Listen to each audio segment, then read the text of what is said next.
on a presque tout dit déjà de ce bif, hein. On a tout dit, tout écrit, tout fait. Euh, Ça fait quoi? Ça va faire déjà presque 6 mois, 7 mois que tous ces événements se sont passés devant nous, mais il est encore frais dans nos têtes parce que ce fut un moment important un peu de l'histoire je dirais même un moment important de l'histoire de la musique américaine, hein, plus que celle du hip-hop, même de l'histoire de la musique américaine, sans aucun doute, bif le plus marquant de ces 15 dernières années en termes d'ampleur, quelque chose qui avait même dépassé le cadre même juste du hip-hop, qui a été allé dans un cadre même presque mainstream et tout. On a presque tout écrit, même moi j'ai fait presque toutes sortes de vidéos sur ça et toutes sortes de réflexions autour de ça. Et bon, je me dis que ça va être peut-être ma dernière réflexion un peu sur ce bif là et je ferme le truc. Ben, ce sera pas ma dernière vidéo sur Jimmy, hein. Chaque fois qu'il fera une connerie, je ferai une vidéo sur lui. C'est un garantie de vues et d'abonnés qui s'ajoutent. Je ne peux pas, si dès qu'il fait une connerie, je ferai toujours une vidéo sur lui. Mais je pense que ça risque, bon, on ne dit jamais jamais, mais ça risque d'être ma dernière vidéo sur ce bif là, puisque j'en ai énormément fait, énormément de trucs et qu'il y a presque tout le monde a dit. En fait, c'est une réflexion qui me suis venue, non pas seulement aussi ça, mais sur aussi cette vidéo que je vous conseille énormément, qui est la vidéo de Professeur Sky. Professeur Sky, c'est qui? C'est un professeur de français en Angleterre ou au Canada, je ne sais plus, qui fait souvent des superbes analyses sur la pop culture, américaine à travers la musique et énormément de genres musicaux. Et un des trucs qu'il a parlé d'une très belle vidéo que je vous mettrai en lien en description qui s'appelle The Soul of Tupac et tout. Ça m'a inspiré un peu, ça m'a inspiré aussi le truc d'en faire aussi à ma façon, parce que c'était aussi une réflexion que j'avais aussi par rapport à ça. Il a bien élaboré. Donc ceux qui veulent la voir, n'hésitez pas à le mettre en description. N'hésitez pas à regarder le lien en description. Je mettrai le lien en description après.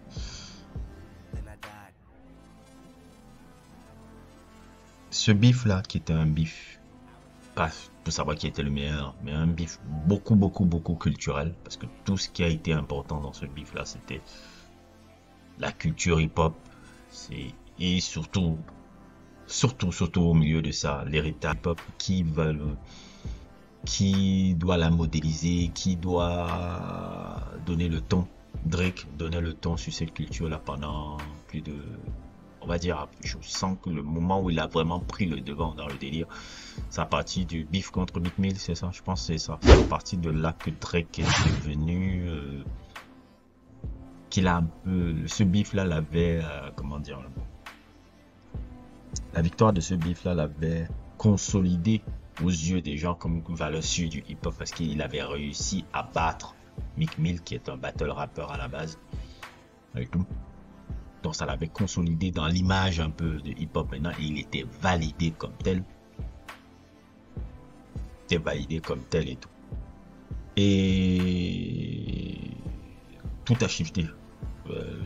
La prise des médias maintenant qui était beaucoup plus sur les streamers par Drake, la culture même musicale où tu voyais même les auditeurs de hip-hop, les nouveaux auditeurs qui venaient se concentraient plus sur la vibe que le hip-hop en lui-même, que s'intéresser un peu aux lyrics, que s'intéresser au truc, tout était devenu la vibe, la montée en puissance d'un média un peu comme DJ Academics. DJ Academics c'est un peu a pris son ampleur au moment aussi Drake est devenu aussi tout puissant, puisque c'était quelqu'un qui relayait beaucoup les informations de cet individu là. Donc quelque chose avait shifté déjà. Quelque chose avait shifté là. Et si vous vous rappelez à l'époque où j'avais fait mes deux sujets que vous voyez là, quand j'avais fait The Boy Who Tried to Fit In un an avant, c'était clairement, on va dire, c'était presque 7 mois, 8 mois avant le bif, je pense, mais un an même avant le bif, je pense, je sais pas. Et celui de Kendrick Lamar de l'âge de hip-hop, je me désolais de me dire, ah, le hip-hop a tellement changé que Drake a redéfini de nouvelles codes il a redéfini le même, la manière dont on consomme cette musique et comment on perçoit cette musique, de telle sorte que l'essence même de cette musique n'est pas appréciée à sa juste valeur, et que Kendrick Lamar, qui techniquement devait être le roi de l'époque, ne l'est pas par rapport à tous ces nouveaux codes qui sont changés, bien qu'il ait beaucoup de succès, bien qu'il ait un succès critique aussi. Je me désolais de dire, ah, l'impact, il ne l'a pas. Parce que vraiment, je disais, Kendrick Lamar n'a pas l'impact de son époque alors qu'il devrait l'avoir. Je me rappelle, je me désolais sur ça et je me disais, le hip-hop est mort.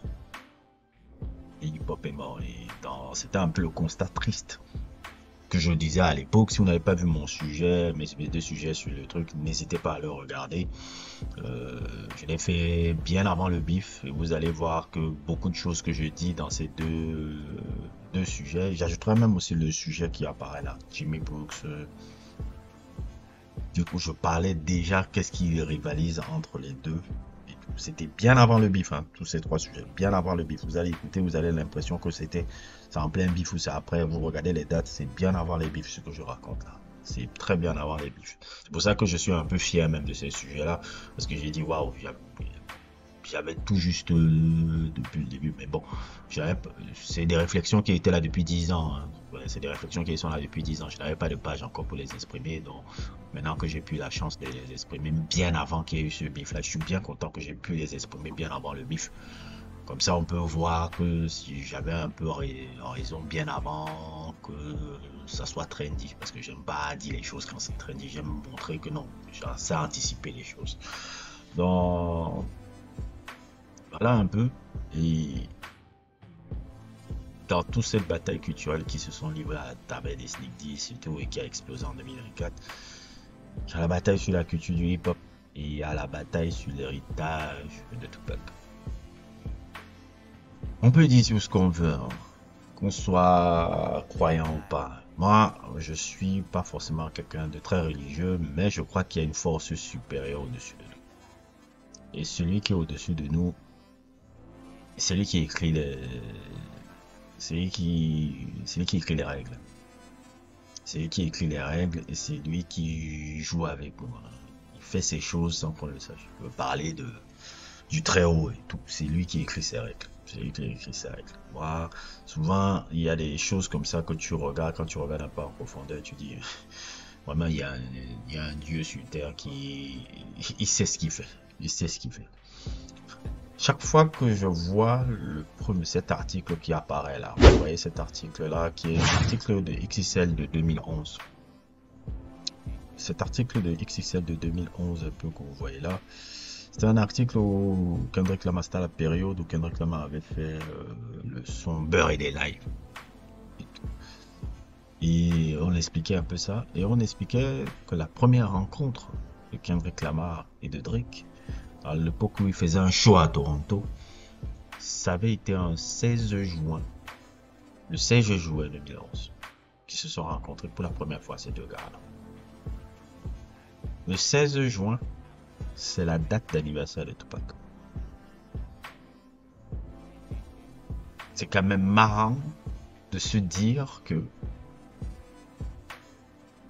la première fois que ces deux gars-là se sont rencontrés pour la première fois où ils se sont croisés, qu'ils se sont assis, ils ont discuté ensemble. C'était un 16 juin. Moi je crois, c'est-à-dire que s'il n'y a pas une force supérieure qui sait écrire les choses, et c'est la date d'anniversaire de Tupac qui se sont rencontrés la première fois. Et quand tu penses que le bif entre les deux, c'est l'héritage quelque part de ce mec-là, c'est hallucinant. C'est même mystique même. Moi quand je regarde souvent ces choses, et c'est même ce qui est même mystique même encore sur le personnage là, que c'est un fan de Tupac, c'est déjà truc, c'est acté et tout. Mais Drake, on risque de surprendre beaucoup de gens dans ce que je vais dire là. Jimmy, ah ça les gens, quand je vais dire ça, je crois que les gars vous allez halluciner. Quand tu regardes la vie de Jimmy, et quand tu regardes aussi la vie de Tupac, enlevons juste le background un peu social. Jimmy possède beaucoup plus de similarités avec Tupac que Kendrick Lamar. Kendrick Lamar n'a rien qui ressemble à Tupac. Rien. Dans son parcours, dans sa personnalité, dans ce truc. Par contre, Jimmy ressemble beaucoup plus à Tupac que lui, que Kendrick Lamar. Même Kanye West aussi, mais ça, ce sera pour une autre vidéo que je expliquerai pourquoi. Pourquoi je dis ça? Quand tu regardes un peu le Tupac un peu dans sa jeunesse et tout, oui, enlevons un peu le côté Black Panther, enlevons le truc. C'est avant tout un geek qui n'arrivait pas à fixer avec les gens au lycée. Comme vous voyez un peu apparaître sur l'article. C'était un geek qui n'arrivait pas à fixer avec les gens au lycée. Quand j'ai lu les différentes autobiographies, la biographie même là, de Stacy Robinson là, qui sort là, l'autre et tout, c'est quelqu'un qui ne fixait pas avec les gens, il ne savait pas jouer au basket, il était un qui se considérait comme un nerd et autres et tout. Et encore un fait d'armes, tout, c'est même un fait d'armes qui m'a beaucoup même ému le jour que je sais. Il était fan même d'un film qui était un bouquin, qui était l'adaptation d'un bouquin Outsider. Quand il était très petit, il était fan de ce film-là. C'est un de mes films préférés aussi parce que je me suis senti aussi comme ça dans ma vie comme un outsider. Outsider de Francis Ford Coppola, qui est l'adaptation du bouquin de S.E. Hilton, je pense, si je ne massacre pas le nom de la femme qui avait écrit ce bouquin. C'est un très beau film, un très beau film qui avait lancé la carrière de beaucoup de gars qui vont devenir légendaires, hein. Patrick Swayze, Tom Cruise, Ralph Macchio, Rob Lowe, énormément de futurs gens importants qui vont devenir des acteurs qui vont devenir importants. Un film magnifique, un film vraiment qui parle vraiment, je dirais pas forcément des rejetés, mais des adolescents qui n'arrivent pas à fixer un peu dans un truc de société, dont le titre Outsider qui est fabuleux, c'est un fabuleux film. C'était le film préféré de Tupac. J'ai découvert ça même encore en lisant sur le bouquin, ça m'a même ému même le jour où j'ai dit mais putain on a aimé le même film, on aimait même le même film que lui. C'est fascinant. Et Tupac c'est toujours vu comme un outsider pendant longtemps. Et sa volonté de ce drive-là aussi qu'il avait, c'était une manière de vouloir fixer avec les gens. La seule fois où il a commencé à véritablement avoir trouvé sa tribu, c'est quand il est entré dans la bâtiment Art School et qu'il a commencé à faire un peu sa formation en tant qu'acteur, en tant qu'artiste dans la bâtiment Art School. C'est là où il a trouvé pour la première fois sa tribu. Et quand tu regardes Drake aussi, Drake un peu, c'est aussi un peu ça. De par son métissage, il n'arrivait pas à fixer. Ni chez les Noirs, le même fils de son père, et ni chez les Juifs avec sa mère. Donc il y avait ce sentiment d'être un outsider. L'échappatoire, ça a été l'acting. Comme Tupac. C'était des fabuleux acteurs. Drake est un très bel acteur. Très bel acteur. Ça, je peux pas lui enlever ça. C'est un très bel acteur. Après, allez regarder comment il est dans Dégressé et comment il vous a joué un rappeur pendant plus de 15 ans. C'est un très très bel acteur. Drake a le même background par rapport à ça. C'est à ça qu'il partage énormément. Sur cet aspect-là, il est très proche de Tupac. Parce que justement, les gens, ils ne regardent que le côté Thug ou Westside et autres et tout. Ils ne comprennent pas la psychologie derrière le gars. Kendrick Lamar ne partage pas ça avec Tupac par contre. Kendrick Lamar n'était pas un outsider quand il était jeune. Contrairement, je me rappelle un peu cette interview que j'avais vue chez Howard, c'est Howard Stern un peu, je sais quoi que c'est lui. I was a good student. And by good student, I mean straight A student. I was decent. I wouldn't say straight A's. Yeah, I say straight. We on The thing with me with school is I was way more intelligent than the actual work I put out because You keep it down. I had to tone it down. I knew how far I can excel if I put my focus and everything into it, but I was part of the cool kids, and you have your influence. I knew how far I can go if I put my work ethic into it, so I took that same mistake and I applied it with music years later because I knew if I put my focus in this, I can excel. Kendrick Lamar était un gars cool au lycée. Je dis pas qu'il était très éloquent et autres et tout. C'était le gars un peu plus ou moins cool au lycée. au risque de vous surprendre. Il était très cool au lycée. C'était populaire par rapport au fait qu'il soit rappeur. Il était plus ou moins... Kendrick Lamar a toujours été quelqu'un qui est ancré dans sa communauté. Il était toujours ancré dans sa communauté, mais c'était celui qui était ancré dans sa communauté, mais qui avait du recul. Parce qu'il la regardait toujours de loin en regardant le truc, mais il était toujours ancré. Même quand tu vois même les vieilles vidéos là où tu le vois en battle et tout, comme vous pouvez le voir apparaître, c'est quelqu'un au tout. Maintenant, son truc avec Tupac, c'est d'avoir hérité comment justement de l'héritage culturel du gars. C'est-à-dire l'héritage culturel par sa musique, par son engagement un peu par la communauté afro-américaine. C'est ça qu'il a hérité du gars. Mais il ne partage en aucun cas, il ne partage énormément de similarités avec lui. Drake partage énormément de similarités avec lui. Le côté nerd, le côté se sentant comme un outsider, le background d'avoir été élevé par une mère célibataire, comme Tupac a été élevé par une mère célibataire, même si le background est différent un peu sur le plan social, là où elle est élevée dans la pauvreté et l'autre là elle est élevée un peu dans un relatif confort matériel, relatif confort matériel, même s'il faut apporter encore des nuances, parce qu'au tout début de la vie de Drake avec sa mère, ils étaient d'abord dans un quartier qui n'était pas assez fameux et tout, avant de migrer un peu avec sa famille, la famille de sa mère qui l'a un peu beaucoup recueilli, qui l'a protégé, qui l'a permis de revivre un peu dans un confort matériel beaucoup plus grand, puisque la famille de la mère de Drake est très aisée. Pour remettre un peu les petits contextes aussi, parce que oui, ils ont vécu une période où ils étaient aussi dans un quartier qui n'était pas forcément aussi ouf au tout début, en tout cas avant de migrer et tout. Ces nuances, il faut toujours mettre de la nuance dans les situations et dans les histoires qu'on raconte aux gens, au lieu de réduire les gens dans une... Moi je ne fais jamais ça. Et plus on voit ces similarités là, il a beaucoup plus de similarités, donc je pense que sur ça aussi Drake arrivait à connecter avec Tupac avec ça. C'est pour ça que vous vous rappelez même, il y avait des interviews comme celle-ci. One of the biggest up-and-coming names in hip-hop, Drake, also talked about why he would like to be a little bit more like Tupac Shakur. I would honestly say that, you know, if there's anybody I wish I could be a little more like, it would probably be Pac. You know, he just... I think more than anything, I mean, aside from his music, which was absolutely incredible, I think he just drove people with who he was, the way he carried himself, how little he cared. You know, I think we all, in this era of like technology and sort of this generation that's just full of everyone's opinions, and we all sit there and read all this negative stuff. You know, I think he was somebody who genuinely was a free spirit. He did not care, you know, and he just did what he felt. And I wish I could have a little more Pac to my persona. I'm working on it, you know.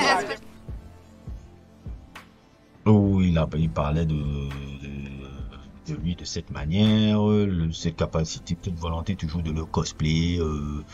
Rappelez-vous quand il portait là le t-shirt des beaufs de rime devant vous là. La moyen aussi, il partageait aussi le truc en disant que ouais, j'ai écouté tous les trucs de Tupac. C'est un personnage qui a été aussi important dans sa construction aussi. Je pense qu'il y a quelque chose qui connectait avec le personnage sur ça. Kendrick Lamar, vous savez l'histoire, on n'a pas besoin. Donc dans ce bif là, ce personnage là est là. Ce personnage là est immensement important entre les deux. Il est immensement important entre les deux. C'est pour ça que justement il y a ce back and forth à travers ce personnage, notamment par la bague et les bijoux que Drake a pu se procurer, parce que Drake il a un peu ce fétichisme de collectionner un peu les objets de valeur un peu des artistes qu'il a aimés, puisque c'est quelque chose qu'il a depuis l'enfance. Rappelez-vous quand il avait sa collection de CD, tout là, comme vous voyez un peu sur cette image là où il collectionne les trucs. C'est un truc qu'il a encore développé quand il a été grand, de collectionner le truc. Et la bague de Tupac qu'il a acheté et tout, et représente un peu ça. ça représente un peu sa volonté de dire que j'ai pris l'héritage de trucs. Et Kendrick Lamar estime qu'il est le gars qui l'incarne le mieux et que ça doit lui reconnaître. Comme un peu quand il disait dans le pop-out, je te donnerai du respect. Le moment où tu me le rendrais. Tout est au centre de trucs. C'est pour ça que vous voyez même le Taylor Made Freestyle là. Oui, il utilise Tupac en intelligence artificielle pour répondre à Kendrick Lamar. En fait, tout dans la bataille est autour de l'héritage de ce mec. Qui a le droit d'hériter qui est légitime pour hériter de l'histoire de ce mec. Il est au centre de trucs et c'est pour moi un peu fascinant un peu dans ce bif là de me dire waouh. Même dans ce bif le plus légendaire, le nom de cet individu-là est encore au centre. Et pourquoi je parle encore de ça? Je parle encore de ça parce que quand je regarde ma page et tout, quand j'ai commencé à parler de musique et de hip-hop, les premiers trucs que j'ai fait, c'est sur Tupac, après Kendrick Lamar et Drake. Je ne pouvais pas imaginer qu'un an et demi après la création de ma page, que ces personnages-là seraient au centre de la conversation, au centre encore que le personnage là, ces trois là, au centre de la conversation pour la aujourd'hui. C'est particulier. Et si on me demande est-ce que Kendrick Lamar continue l'héritage de Tupac? Oui, il le continue plus ou moins à sa manière, en essayant de voir un peu les erreurs qu'il a faites, en essayant de contrôler surtout son unification un peu des gangs de Los Angeles, comme il peut le faire, même quand il parle de... Il faisait ses shout-outs de Okrabi là sur les problèmes de tous les rappeurs un peu de qui font partie des Crips et des Bloods et tout, pour parler de l'unification. Kendrick Lamar, c'est quelqu'un qui push un peu des trucs que Tupac parlait déjà quand il était avec Monster Cody il y a des années, dans les années 90. Drake, c'est un peu celui qui a cosplayé un peu... qui cosplay la culture hip-hop et qui est en termes de cosplay, il a cosplayé aussi Tupac. Et ce qui est aussi compliqué avec lui, c'est la manière justement... Au risque de surprendre les gens, ils possèdent beaucoup de similarités avec le personnage dans leur côté un peu nerd geek qui n'arrivait pas à fixer et qu'ils ont que Tupac a essayé. Lui, il partage ça aussi avec Tupac, le côté je dois me créer des personnages pour m'intégrer. Quelque chose aussi que Drake partage à lui avec. C'est pour ça que je dis souvent Drake et Tupac qui sont beaucoup plus similaires que vous le pensez. Beaucoup plus similaires. Si vous êtes quelqu'un qui savait regarder les gens au-delà de l'image qui vous renvoie. Je sais qu'aussi c'est très difficile de le faire pour les gens. Ça c'est très difficile. Moi c'est un peu le don que Dieu m'a donné. Je touche du bois. C'est un don que Dieu m'a donné d'avoir cette capacité d'aller au-delà de ce que les gens te renvoient, parce que les gens sont beaucoup plus que des cases. Parce que je n'aime pas qu'on m'enferme dans une case. Je ne veux pas le faire avec les autres. J'essaie toujours de regarder les complexités, les nuances que les individus peuvent avoir. Et c'est ça qui m'a passionné un peu dans ce bif-là. Donc vraiment, ces trois personnages-là, derrière ce bif-là, ce personnage est central et c'est ça qui me fascinait là. Donc si vous voulez voir encore un sujet qui est très très bien expliqué, allez regarder le truc de monsieur le professeur Skyla qui apparaît devant vous. Et il va vous expliquer vraiment en long en large un peu l'histoire, ce qu'il développait là. C'était super intéressant. J'ai plus ou moins essayé de faire à ma sauce parce que c'est quelque chose aussi que je voyais aussi à mon humble niveau, et j'ai essayé de vous partager ça aussi avec mes abonnés et tout. Encore merci encore aux abonnés qui m'écoutent depuis là. Je vois comment nous sommes en train de grossir de plus en plus. Ah oui, j'aimerais même faire un peu cette petite anecdote là. Il y a le Zozo de DJ Academics là qui a un peu essayé de signaler ma page parce qu'il y avait un sujet que j'avais fait qui s'appelait Jail. Je parlais justement de vidéo un peu que j'avais faite qui parlait de... Ça parlait de quoi? Ça parlait de comment de l'incident qu'il avait avec l'enfant de 15 ans là. Et je pense qu'il a signalé ma page et j'ai eu un peu un avertissement comme quoi j'ai fait... c'était comme si la vidéo faisait la promotion un peu de la pédophilie, quelque chose comme ça. C'est un peu ce que je paraphrase, un peu c'est ce qu'on m'a un peu indiqué un peu sur la page.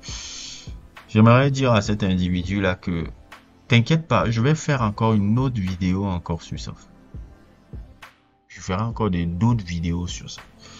Si tu crois que je suis le genre d'individu que parce que tu me signales là, ça va faire que ça me calme et autres et tout. Non, non, non, non. Ça va me faire un peu ça va me faire que je fasse 2 fois plus. S'il faut que on fasse moi-même à mon humble petit niveau là, qu'un gars comme toi puisse aller en prison et que ma page serve à ça, je vais le faire. Ton signalement là ne sert à rien. Parce que c'est lui qui l'a fait. Il avait déjà fait à d'autres youtubeurs un peu qui étaient venus le plan. J'ai vu un peu que moi j'ai reçu aussi la même chose. Et tout. Donc des trucs de pédophile à la con là. Parce que c'est ça un peu et autres et tout. J'ai fait même une demande de plainte un peu sur YouTube un peu par rapport à ça parce que j'estimais que c'est la vidéo dénonçait plutôt quelque chose. C'est pas une vidéo qui faisait la promotion de je ne sais quoi, c'est la vidéo dénonçait plutôt un individu qui fait qui se comporte de la manière la plus horrible qui soit. Après on vient signaler, c'est lui qui a fait ça parce que j'ai vu comment il avait fait ça sur d'autres youtubeurs. Donc t'inquiète pas mon coco, c'est pas la seule vidéo que je vais faire sur toi sur ça. Si tu veux jouer souvent un peu les bullies là, comme ton maître Jimmy là, quand on fait ça à des gars comme moi, ça me donne encore envie encore de beaucoup plus faire chier parce que je peux être excessivement chiant et j'en ai rien à faire. Oh. T'inquiète pas, je referai une autre vidéo encore sur le même truc qui durera même peut-être même 1 heure même pour décrire même tout ce que tu as fait de sale un peu sur l'industrie et je mettrai encore un gros titre encore jail. Tu pourras encore signaler si tu veux. Bref, n'hésitez pas à liker, n'hésitez pas à vous abonner et à plus pour d'autres aventures.